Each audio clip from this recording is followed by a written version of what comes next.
What's up, guys, and welcome back to our podcast. Today, we are celebrating the 20th anniversary of Unbreakable. I'm Jerni. And I'm Kate. And this is Drink to a Decade podcast. Cheers, good sir. Clink. Clink.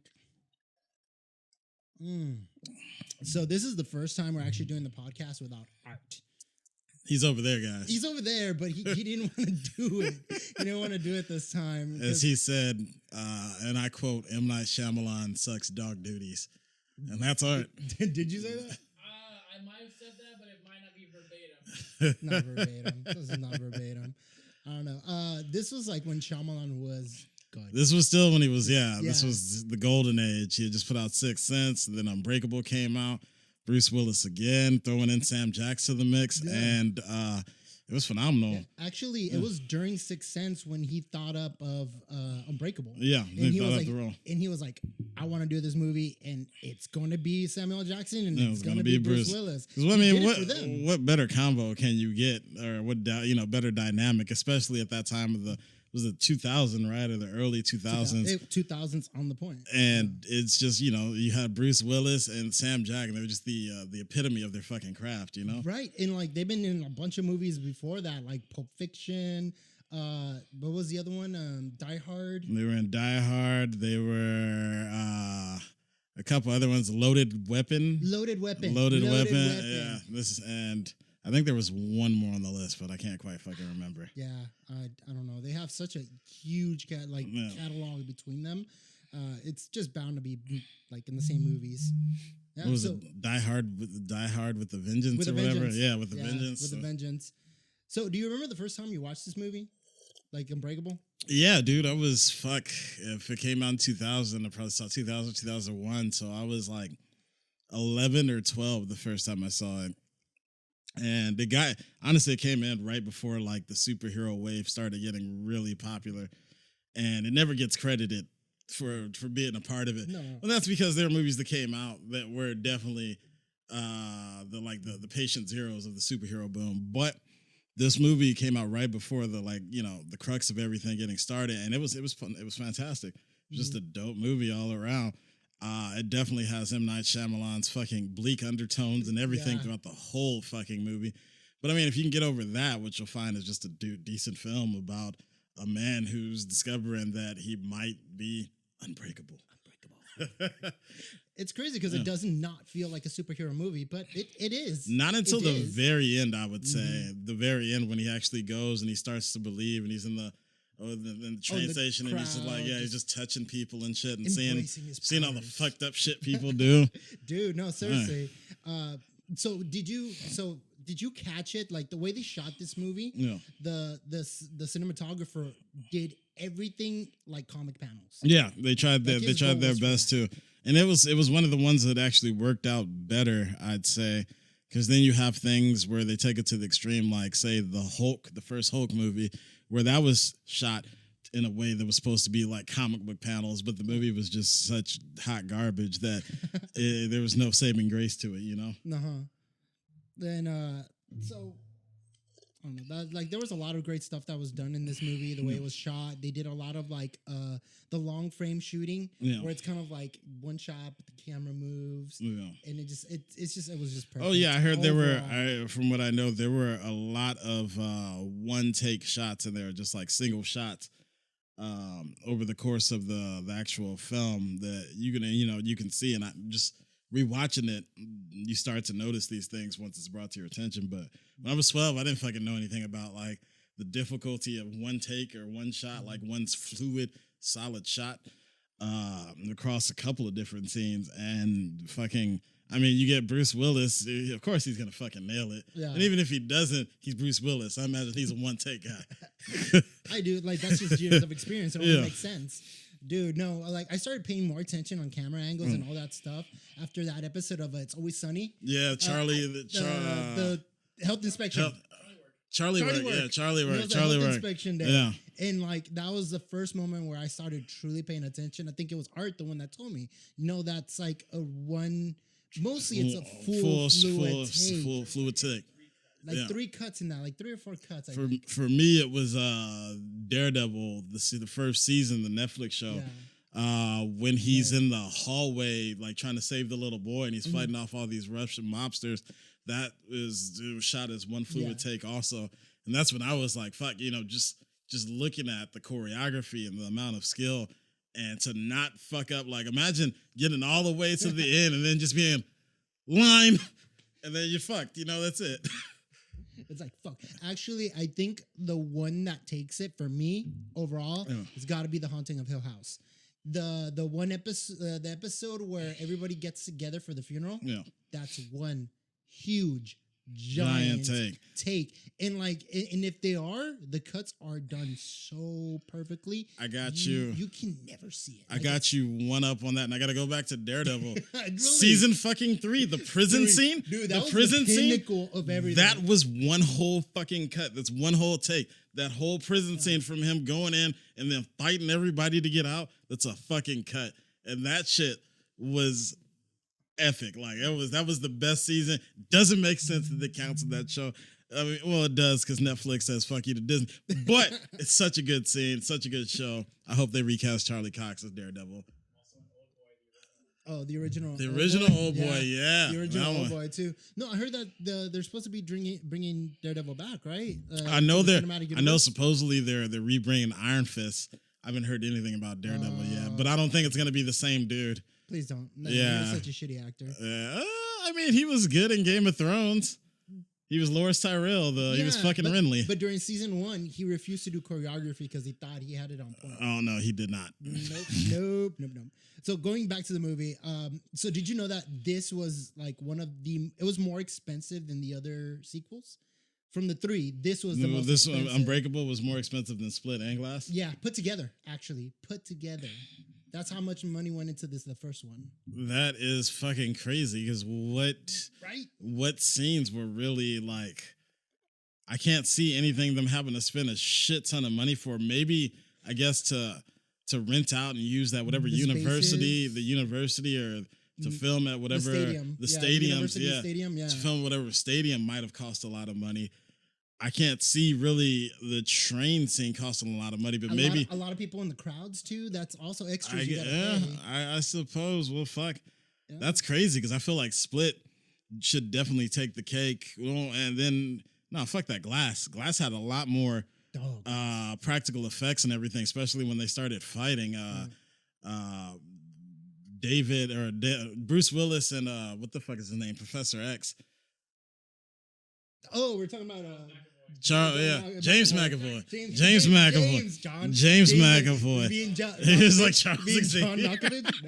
No, yeah. So when they started fighting, I mean, they were like tearing through like metal props and shit, and they were pushing cars out of the way. I feel like that fight should have cost more alone than anything we really got out of. Although I will admit, Unbreakable had better cinematography. And there was a lot of a lot of color correction, grading. That was when it was just a lot of fucking M. Night Shyamalan still knew what he was doing. That's true, and he actually cared more about his projects. I think he cares now because he started losing money because people fucking bailed on him. We all know what we're talking about. We know why. Let's just say the elephant in the room.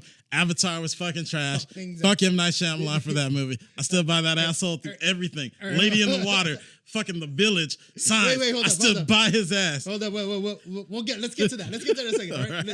All right. Let's talk about the trilogy first before we start bashing on Shyamalan. Oh, okay. So the trilogy is called what? The East Trail 177 trilogy. Yeah. That's all 3 movies. Yeah. So from what I read, of course, I did some IMDb research. Yeah.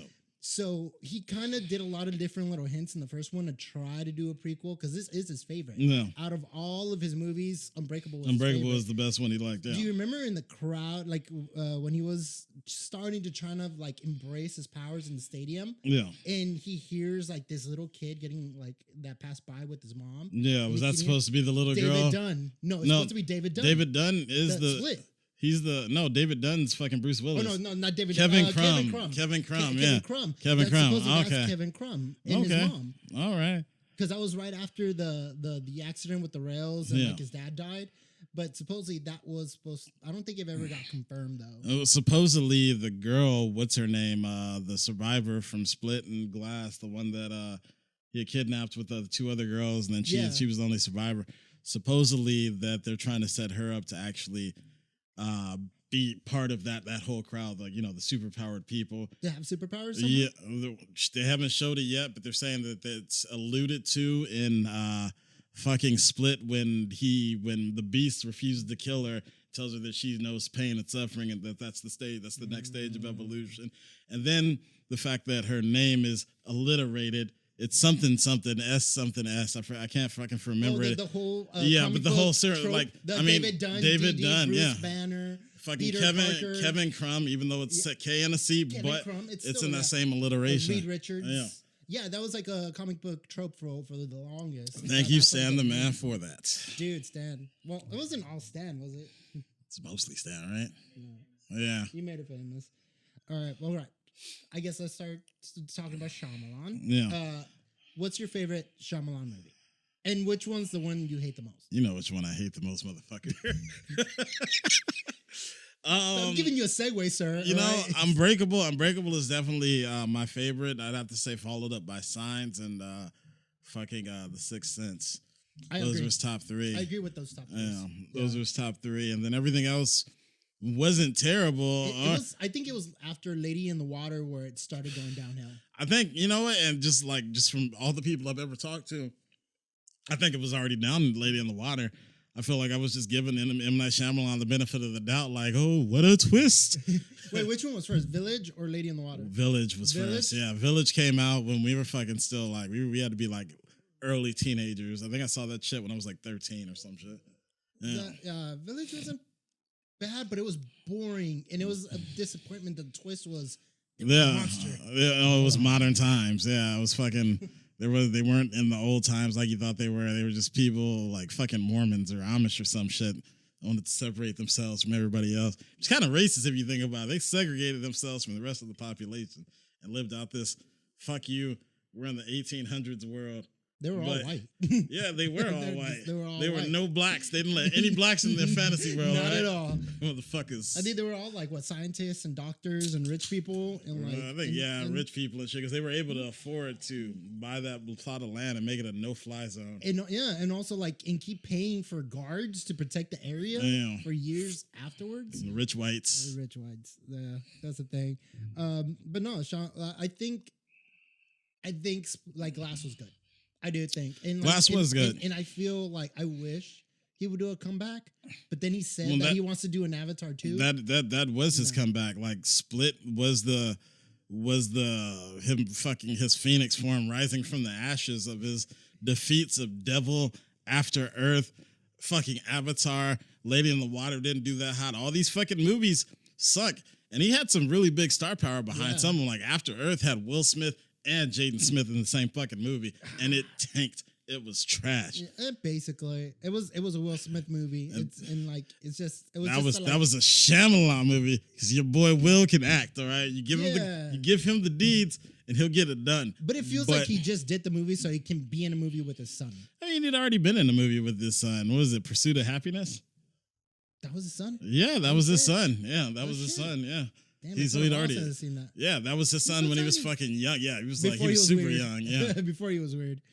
No, well, if he does an Avatar too, he shouldn't. I think it's gonna be downhill because I think that was when I was done with him. I think fans might actually murder him if he did because we're already getting this Netflix Avatar series where the creators have left.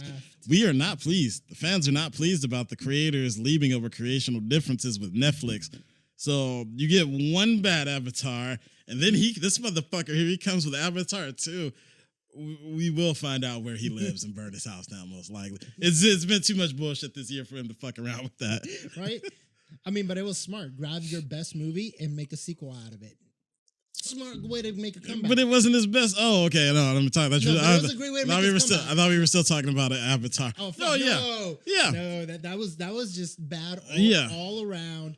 The main character he recruited because of a YouTube video. Yeah. Yeah. He found he found fucking his Aang because this little bitch ass kid sent him a fucking YouTube video with his shaved head of him doing faux martial arts. And he was like, I need this man. Who is this? Who is this? He was trying to create his own Justin Bieber. Who is this white kid with no hair? He is my Aang. Yeah. fucking terrible. Yeah, back to Unbreakable. Let's stick to the fucking one because we can bash on that shit all day. Yeah, honestly, like this is usually better structured when we have art. I have no idea what the fuck we're doing. No, just fucking freeform, man. let's get weird with it. Let me ask you know? you, do you know how to spell M. Night Shyamalan? Fuck no, I don't know how to spell M. Night Shyamalan. Let's see. No, that would be give it a stab. No, give it a stab. I was gonna do something, but then that would have been probably kind of racist. I'm not racist, guys, but that would have been kind of racist. I was thinking of It's Always Sunny in Philadelphia where they called him a slumdog. Oh, when D was trying to like for the Shyamalan movie. It's like that slumdog. He's a real life slumdog millionaire. Dude, it took three Google searches for me to figure out how to spell his name. Shamalyn. Shyamalan. Yeah. No, it's Shyamalan.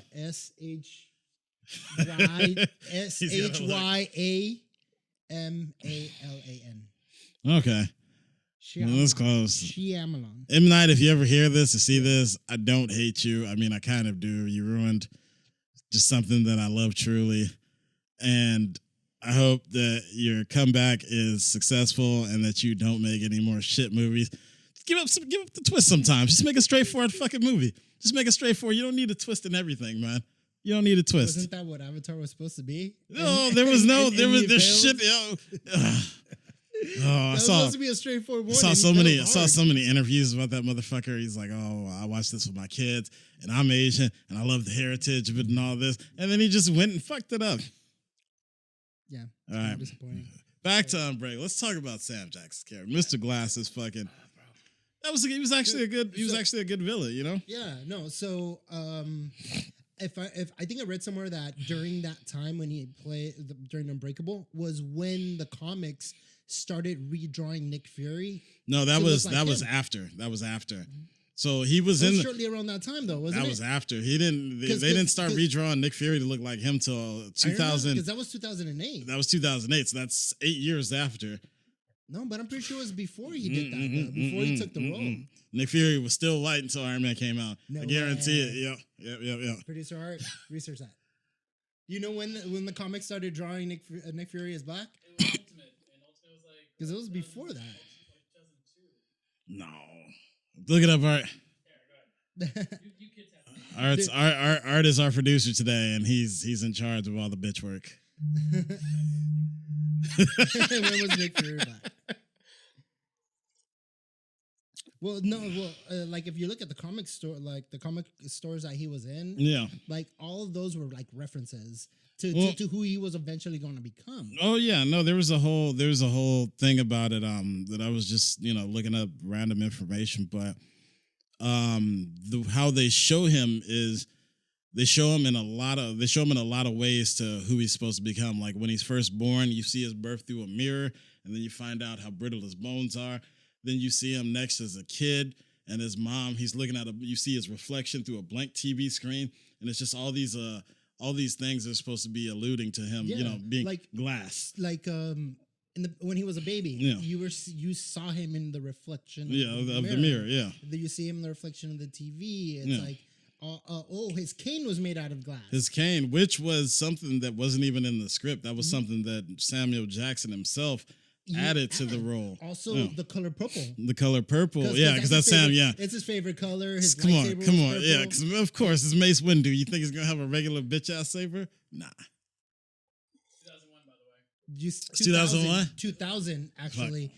So you see, in 2000, when he started playing in Unbreakable, was when the character was started to be drawn black. And Ultimate. And to resemble him. To be fair. Ultimate, yes. To be fair. 2000. I never read Ultimate because the times that I did made me angry, and I just couldn't. I just fucking couldn't.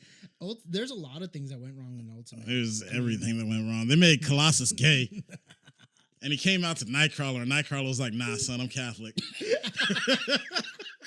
Is that how it works? Yes, that's how it fucking went. He's like, "I can't fuck with you, bro." Marvel hitting all these controversial topics. You going to hell, dog? But just imagine Nightcrawler saying that with a German accent. Bro, I've been watching a lot of It's Always Sunny in Philadelphia, man. Yeah. It's It's reminds me great. of Mac. Yep. Well, what else can we talk about Unbreakable? I really don't know. I know that I saw. I love how they recasted the son for Glass.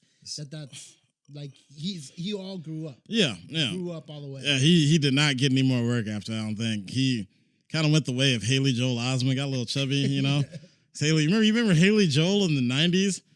I think he was like the cutest kid after Macaulay Culkin left the scene. Haley Joel Osment came in and he stole the adorable points and good acting shit, and then he disappeared for fucking how long? Like 20 years or something. I think he worked in some shit here and there. I never saw Haley Joel till he was an adult in the first season of The Boys, and I was like, fuck, you lost all that money. Your parents spent all that shit. I can tell. He was also in Tusk. Tusk? Friend, and then he was also in It's Always Sunny. Oh yeah. Haley Joel, who? He was like Fake Mac or something. Fake Mac? Fake Mac? Yeah. There's Country Mac, No. and then there was No, not Country Mac. Not Country Mac. He's dope. A fake. come back. Yeah. No. Well, yeah. He plays another one, dude. But okay, what would you have done if? Well, you don't have a kid. But what would you do if you had a kid and he pulled a gun on you? punch him, uppercut straight up. This kid, and you know they did that. They took that from a real life thing. I think situation. Yeah. I think Christopher Reeves had a gun pulled on him by a child fan who was wasn't convinced. Reeves. It was another Superman. No, actor. it was Reeves. It was Was it in Reeves? Yeah, it was Reeves.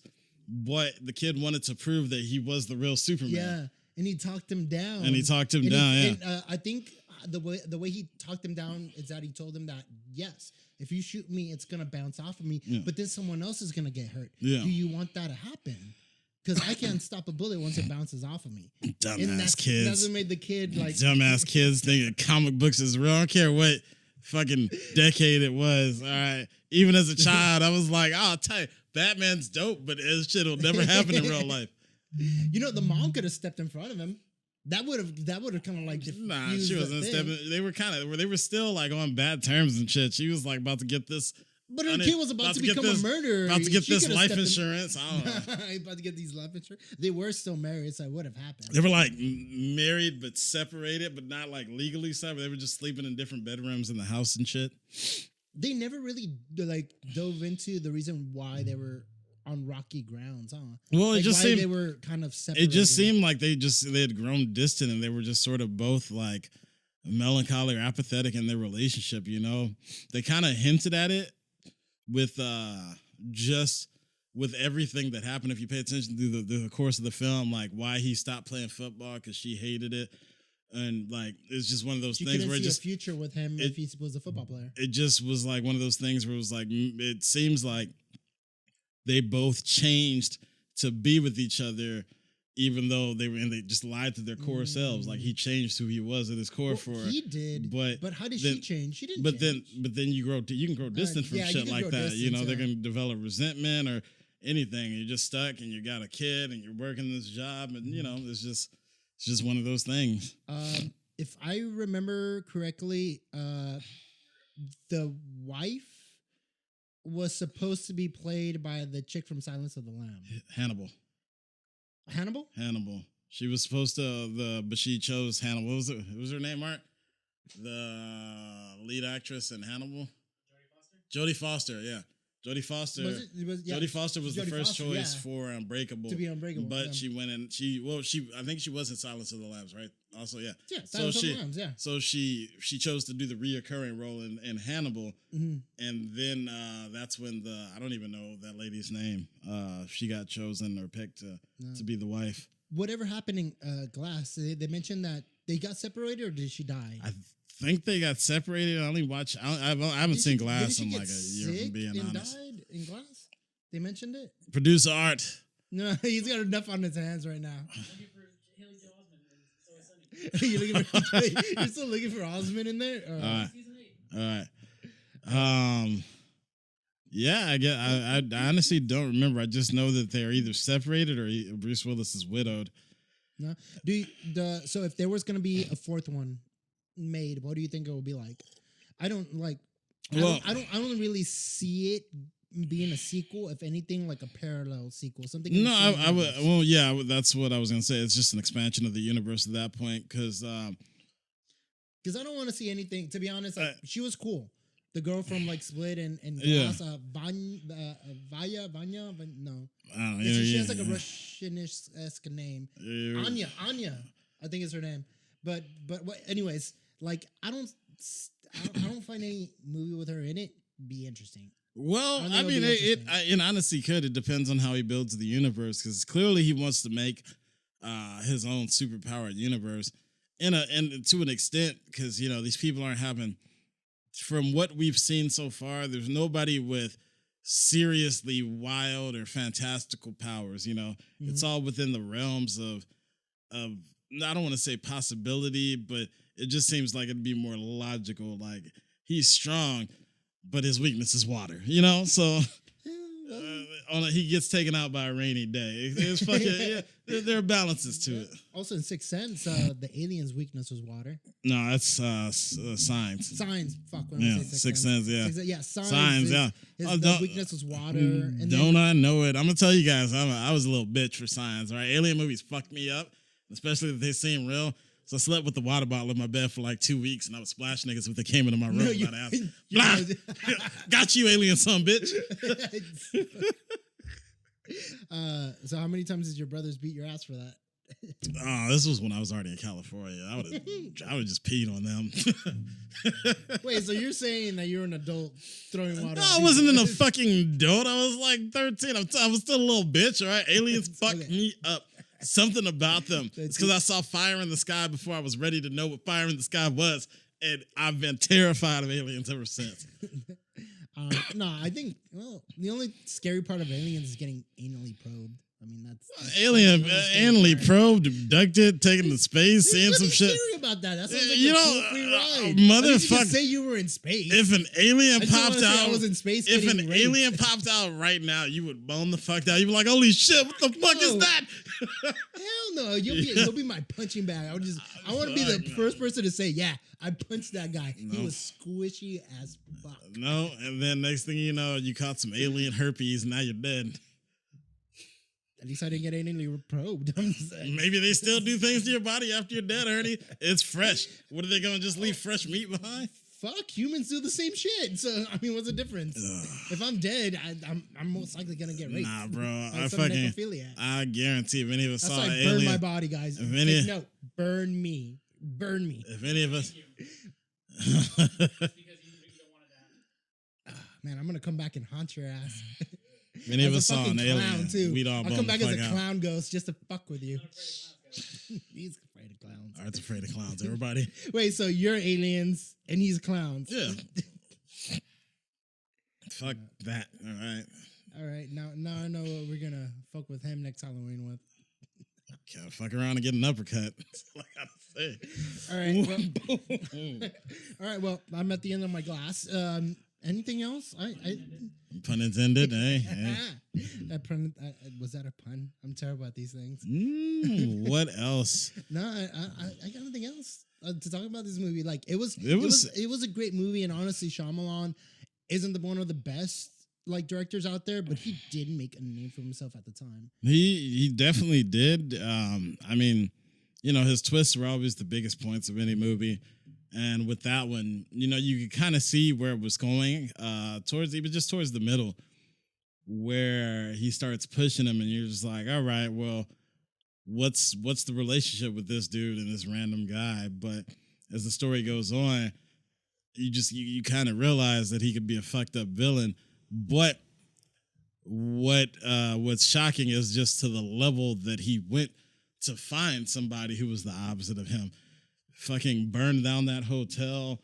I think he burned down a hotel. He did the train. He did the train shit that the fucking David Dunn was on. Airplane. And then he caused a fucking plane to crash and shit. Like, yeah, he was a naturalized terrorist that just somehow was able to pull all of this shit off while being severely infirmed. Dude, well, that's it's just what do you think?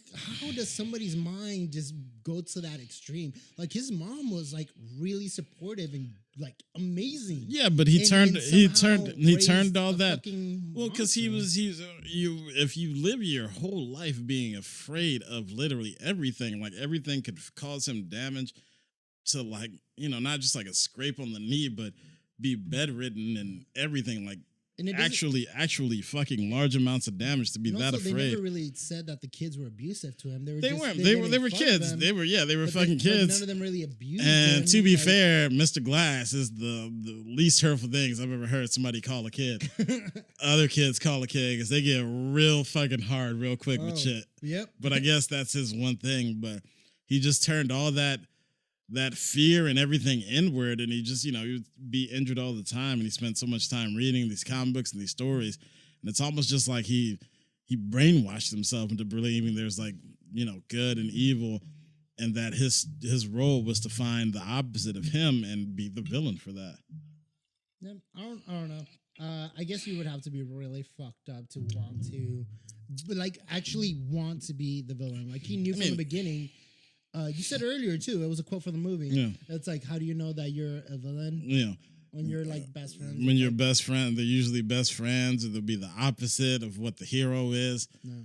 And they'll get along, and initially they'll be best friends, and then and then it's just like, they called me Mr. Glass. Well, I think that wraps it up. There it is. Well, So yeah. Well, let's take a cheers to Unbreakable for their 20th anniversary. not you, M. Night, just the movie. The movie. Cheers to that, motherfucker. Well, I'm Jerni. You can find me on all social media under Jerni 101. I'm Kay. You can find me. How the fuck did you find me, Art? What'd you find me under? He found me on Twitter, everybody. You're like, oh, I'm on Twitter. I'm like, all right. Nobody has you on Twitter. He but found no me on one. Twitter. I went home that night and I was like, oh shit, Art found me. But you can find me on Instagram, Facebook, Twitter, I think at K-Reptar. Was it K-Reptar? Yeah, K-Reptar. He's everybody. not on any of them, really. He has him, but you're not really on him. You're not active. You're a bot account. Oh, I retweets for win a free PS5. That's the only thing I retweeted for. Retweet this and win a free PS5. And I was a like, bunch of porn accounts, don't you? no, I follow a bunch of nerd shit, honestly. It's all gaming and fucking football. That's Trust me. mainly my shit. Porn Twitter is pretty dope too. So Oh, you okay. wanna dive into that realm. I have Pornhub, so I don't, what else do I need? Well, anyways, we're Drink to a Decade. You're gonna find us on qworld.com, like qworldmedia.com to find all of our links. And well, this is it. This is cheers. Yeah. Once again, I'm Kay, everybody. This is my boy Jerni. And we drink and we watch things.